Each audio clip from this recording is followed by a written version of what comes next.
Sleepy eyes, starry mind, I can see you trying, living your world beside mine. Run away by the lake, looking for the ocean. Maybe it's closer than it seems. As well, I was looking for mine too. And well, maybe I found one in you. And well, I was looking for mine too. And well, maybe I found one in you.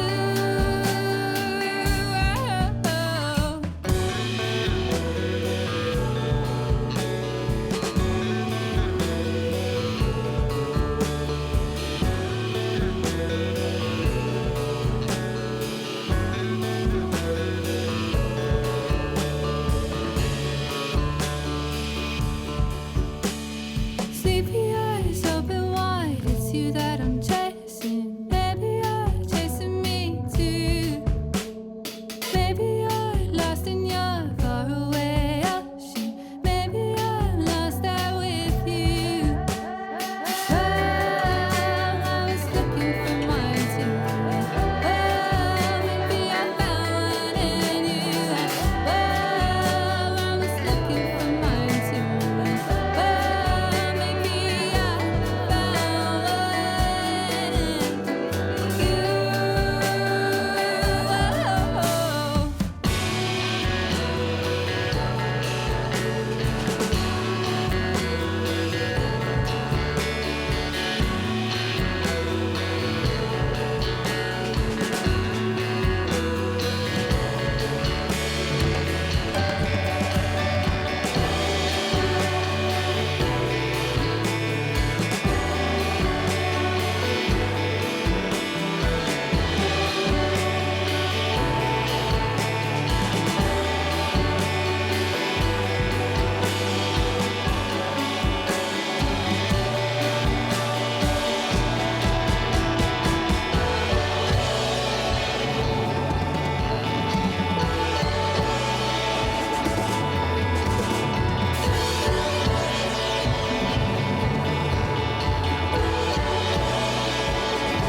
Hi everyone, I'm Abby, And I'm Daniel. and we're here with Bandana.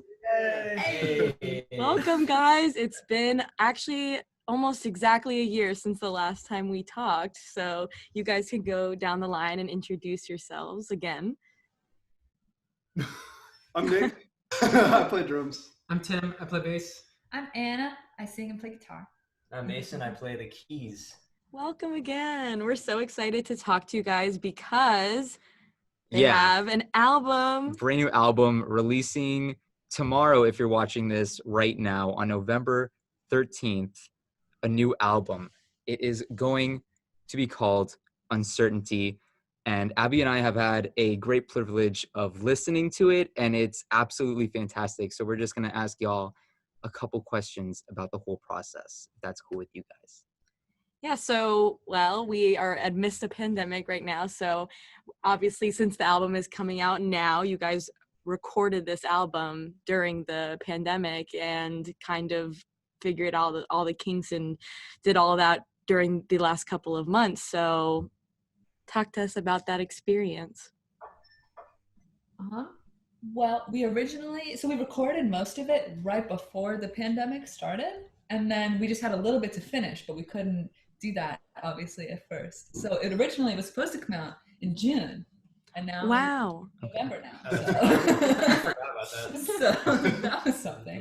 Yeah. Our recording sessions were all so sporadic. I think our first Yeah. session for this album was in September of Mhm. last Yeah, year. it was over a year ago. So like we had like 3 days then, and then we had 2 days there and 4 days there, and then it was done. But Yeah. Yeah, I mean, Wow. you guys talked to us about having already had the name for the album the last time we had talked. Mhm. So talk to us about the name, Uncertainty. That had always been something stuck in you guys' head about naming the album that? Yeah, I came up with the name for it maybe like 2 years ago. Wow. Mostly just because I was thinking about all the things that are like connected in the songs, and the main thing is uncertainty, which is, always prevalent. So Yeah. It is Yeah, now more than ever. exactly. The amazing way that things line up. It was incredible. And so you guys talked briefly about it, but what was it like, making music during this time? Obviously in a pandemic, you're releasing an album. What were some of the struggles you guys faced, and maybe what were some of the lessons you guys learned, when going through this whole process? Yeah, I mean, That's a really I think good question. I think for me, one of the biggest things was that so Anna had all these songs more or less when we started, and so I think a lot of the songs when we first started recording them, we kind of came at them with like a very live perspective, because that's what happened. Anna was playing live, and then the band formed around Anna, and so I think there are still some things that come through that are like things that were the result of like our live show and playing together in that sort of a setting. And it was our first time recording in a studio like that.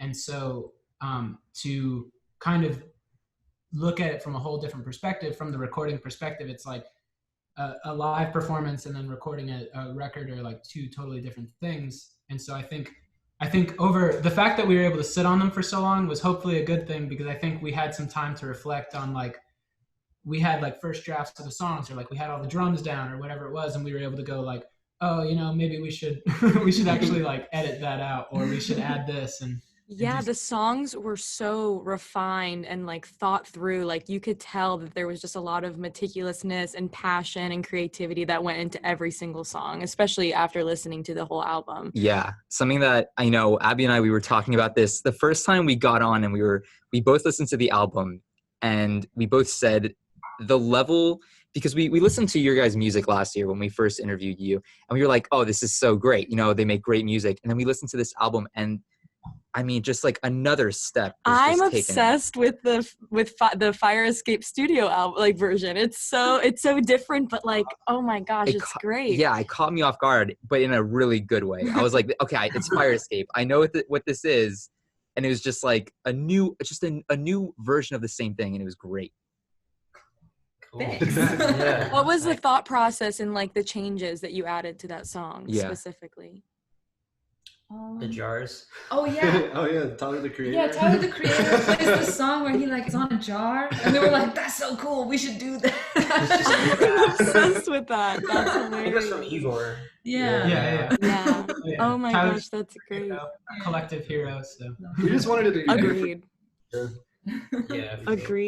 Agreed. Yeah, and going off of like, more of what like Fire Escape was, and I think like that's pretty cool, the inspiration behind Fire Escape with the jars and stuff. But what would you say is the inspiration behind this album as a whole? that one's on you. Oh. Yeah, the songwriter. I don't know. It's all of the songs are just like songs I've written over the course of like probably 5 years at this point, Wow. that are just like, the way that I write songs is very like, oh, this thing happened and now I wrote about it. The end. And so it's just like a big like collection of, I guess, kind of like stories of mine from the past. Yeah, it's such an intimate process, and I think it's really cool that you're able to share that like with a group of friends that are able to kind of make your vision like come into fruition in like a really cohesive way. Yeah. Yeah. Definitely. Yeah. And something that I wanted to know is who's on the album cover? So that's my mom as a child. Oh, that's adorable. And she was the same one who was also on the Fire Escape. Like, So that's actually my grandma. oh, it's a generational album. And then the Sleepy Eyes single art is me as a child. So it's Oh my like, god, that's so magic. Yeah, that's awesome. So, yeah, it's so cool how like, you know, first it was your grandmother, then it was your mom, you know, now you. So what would you say, you know, in terms of like that stepping process? You know, last year you released your, you know, your EP, this year is your album. Obviously, you know, as people go through things, you know, they learn lessons, right? And something that, you know, was a question that came to mind was, what were some lessons that you guys may have learned, you know, throughout your time playing music? And, you know, how did those lessons influence, you know, what you made in this album? Um, Oh, wow. I feel like one of the big things for us is that nothing is ever going to be perfect, you know? So to like kind of embrace the like human error and how that makes it sound all the more like real and personal. Oh, for sure. I'll personally say I had to go against like all of my instincts. Like me personally, I'm just such a perfectionist, and so this like whole no, I'm serious. I learned so much about like myself and through this whole process. Like I know it sounds like deep and all, but like truly, it's kind of like a healing experience almost. For sure. Yeah, like I think when you're making music in a context where mistakes are going to be made and there's a lot of variability in how things are going to come out, just accepting that it's part of the process makes it like all the more beautiful at the end of it. Right. And go ahead. No, you. Okay. No, I was gonna say is that shout out to Damon Moon who produced our record where from Standard Electric Recorders, he totally got that and embraced that to like the absolute peak, and I think that's would really help the record too. You know, talk about working with Damon Moon, because he's worked with other bands like Lunar Vacation, and so like what was that like? Because you guys are now in Atlanta, you know, recording, and you guys have kind of shifted the scene of where you're making music and who you're working with, like networking wise. So you guys can talk about that too. Sure. Yeah, I think I mean the move to Atlanta was like a big deal for us, and like just kind of how it all came together. There was no particular catalyst, I don't think. It was just a number of factors, but Atlanta's been fantastic, and we haven't been here that long. I mean, you guys moved during the pandemic into Atlanta, so to say that we're like Atlanta based is like maybe soon we'll be Atlanta too soon. But yeah, I mean, just like the community here is wonderful, and like Damon took us on as like I mean, he took on the whole project just right away, and has been so great with us, and has been so like super talented, super kind, super patient, and the fact that like we can say, you know, this is what we want, and he can make it happen, and we've had just like a really big community of people, most of which have come from Damon Moon at Standard Electric, and that have been like Inherit. The Earl has put us on, you know, a couple of times, and Wins has, you know, who runs sound, has done an excellent job with us, and like, you know, so there's like a big community that has all come out of Damon Moon, and it's so I think we really lucked out with that relationship and kind of getting in there for sure. Yeah, that's such a great energy to have surrounding creating an album. And so we can kind of dive into like more specifics about the album. The first song you guys released was Ghost, and you guys dropped that on the 31st, which I thought was just divine timing. What was the thought process in picking that first song to drop? It's very like, it feels very, I don't know what the word is for it. Help me. I feel like it's a testament to the album. I feel like a lot of the process with the release and just like the way we've been doing things, just like whatever feels right in the moment, I think has been super important. Yeah, we actually didn't plan any of this, to be honest. It kind of just all felt like we knew that Ghost Home was going to be the first single. Like technically Epilogue was the first single back like last December, but you know, Ghost Home is the first single. So I don't know. We just, whenever we decided that it was going to finally be done, because I think some of us, we didn't know if it was going to be done till like January or February. Yeah. Like we were kind of, everything was still up in the air almost like until maybe like a month before it was released. Truly a testament to the name of the album. It's kind of went with it. It seemed right. We didn't want to wait anymore. Like we were excited. People were going through a weird time, so like it just felt like Mason said, it just felt right. Yeah. The songs have developed so much too from just over the course of the years, and Ghost Home in a large way I think was like to Nick's point, Epilogue, like when we played it live, it was like we just had so much fun playing it. And so that's why, like when we first got in the studio, that was the first song that we cut was Epilogue, and we laid everything down for it.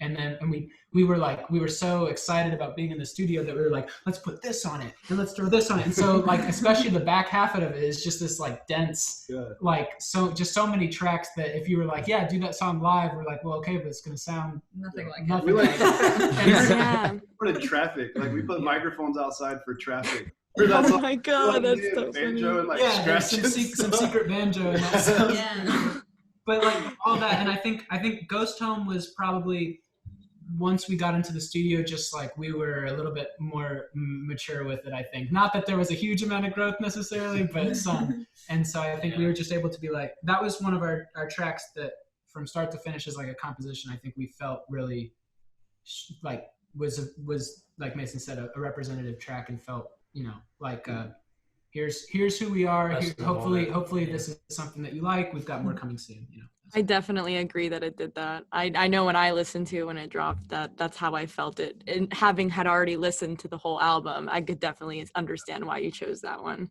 Yeah, absolutely. And talking about how it was for you guys, what would you say is or was your favorite song to record? You talked about working with Damon Moon and like Standard Electric and how they were so great. What would you say was your favorite song when in the studio? We go by each one of us, maybe. Yeah, sure. Well, definitely to that point, like our that was one of the things is like our tastes. Each of us come from such different backgrounds too, which I think that's like one of the things that will hopefully make us unique. Is that like we all have different points that we reach to, and like different like artists that were like, man, I would love to make a song like this artist, and man, I would love to like do this. And so I'm sure we all have different songs. Answer the question. No, I'm just mine might be a Pickles, I think, because the like singing part in it, I get to do a lot of really goofy stuff. Like I get to go like, yeah. So I had a lot of fun doing that. I don't know. I love that. Dang. What you got? I'm not next. I don't know. Oh man. It's kind of hard. I feel like a lot of my favorite stuff has to do with like the way Nick plays drums. I know this is going to be like a little I think Stress Stream is definitely my favorite.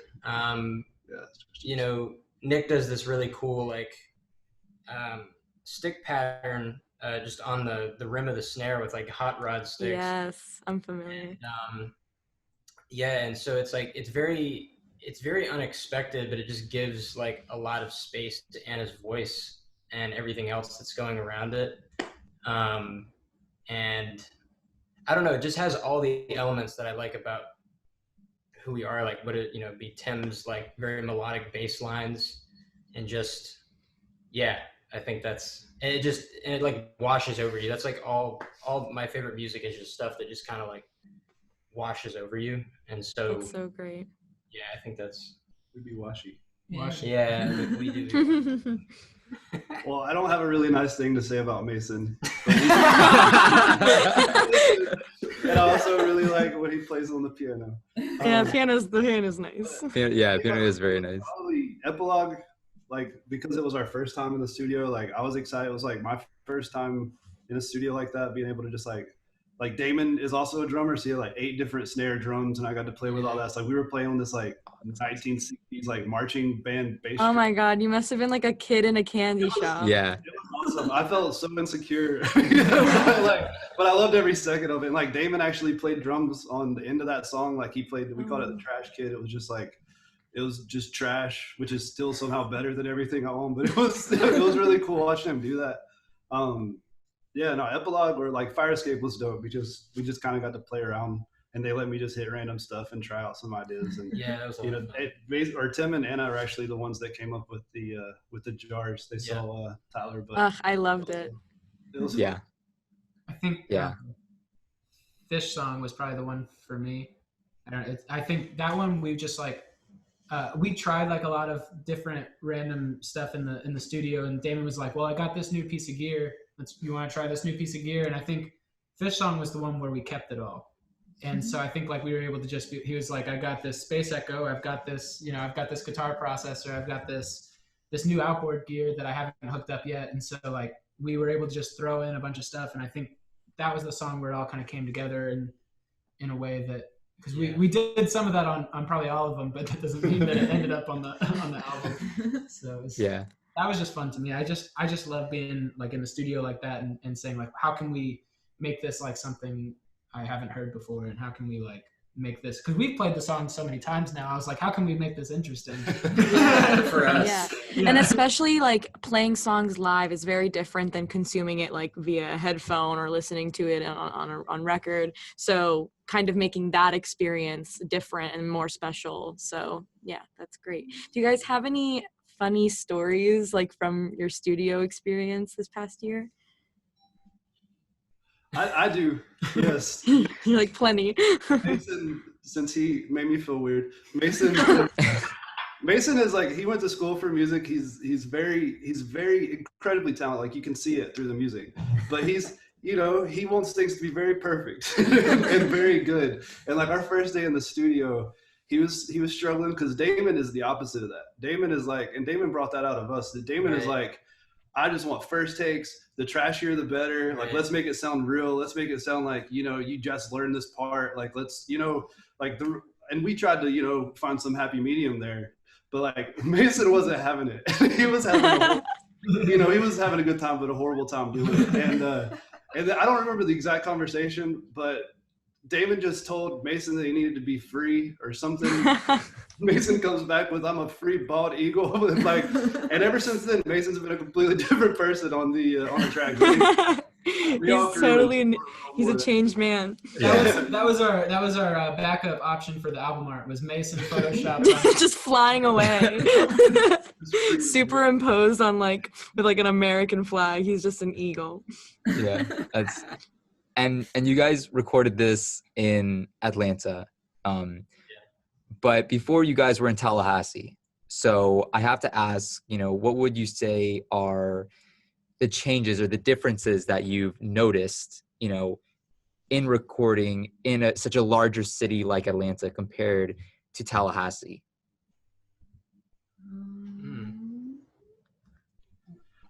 In Tallahassee, we kind of did it ourselves with our buddies, so it was very it was just hanging out. Like it didn't feel like, I don't know. It was like when we stepped in the studio here, it was like, okay, this is real. Like we have to be serious. We have to make sure that we're good and like we're ready. It was a little intimidating at first. Yeah. Because at first you guys were with Cat Family, and now it's like Atlanta. You guys moved, and it's it's like a different ball game, especially when you're all moving to a new place. That's got to be kind of exciting. But exciting. Absolutely. Like this is a huge step, into really growing. And I when Abby and I were talking about it, we were like, this is like awesome. You can definitely see pressure creates diamonds, and you guys definitely put out something such solid work, such great work. Yeah. And so have you guys done any live shows the past couple of months, or has the album not had its moment for the public yet?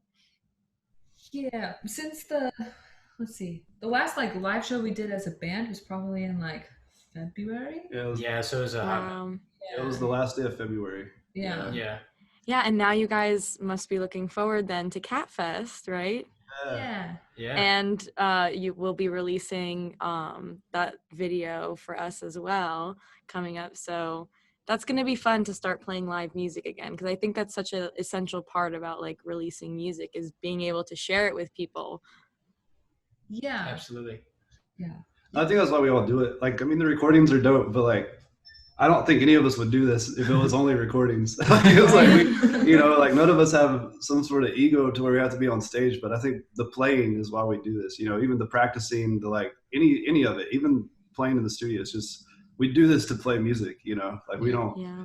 So that's what we're excited about. Even if it's on a camera, even like that's why we're trying to find like exciting ways to do it or like do it differently. Because I think everyone is just about sick and tired of seeing bands do live streams. So like we're trying to do it different, or at least put our own identity in it, as but also be able to just get together. I don't know. It's just getting together, I think, is the most for sure. Well, that's one of the things like we definitely have to thank Cat Family Records for, is like without Cat Fest coming up and you guys doing this, it's like, we wouldn't really have. Yeah, we we don't even we don't have the best place to get together in Atlanta still, like since we're so new here. And so if it wasn't for those things coming up, like the music we're still trying to get that ball rolling. So it's and Cat Family Records is still putting out the album for us, and they're doing marketing with us, and they're distributing it and doing all that stuff. And so the move to Atlanta has been very much in service of those things, to get in front of new audiences and to get into conducive studios for us, and like to kind of, we have an image for ourselves, and to kind of work towards that and try and get something that we're proud of. But Cat Family is very much like with Cat Fest and that coming up, it's like that's such a great thing. Is like Nick said, like we gotta play music or else we're gonna go crazy. So, yeah, and you have to share this album with people. I can't wait for other people to hear it too. It really is so special. And like you said, that's really what it's all about, like being able to play it for people. So yeah. So, with that being said, tomorrow, if you guys are watching this live right now, Friday, November 13th, Bandanna will be dropping their album, Uncertainty. Go ahead and listen to it. Abby and I have had the privilege of getting a sneak peek at it. And this is just, and thank you guys album. so much for talking and doing this event with Club Down Under. I think it's such a great way for you guys to get your album out there. And I know everyone's just like looking for a way to experience music and be a part of the industry. And seeing you guys, I'm sure, is going to inspire so many students who started their bands in Tallahassee, just like how you guys did, and are seeing how successful you guys are and going to be. So yeah, thank you so much. No, thank you guys. Yeah. Without, like we say it all the time, without CDU, Bandanna doesn't exist. You got us our biggest show. Shout outs to CDU, shout outs to Cat Family. Like this doesn't exist without us. So. Big ups. Very appreciative. All right. Thank you guys. We'll chat soon. Yeah, thank you. Toodles.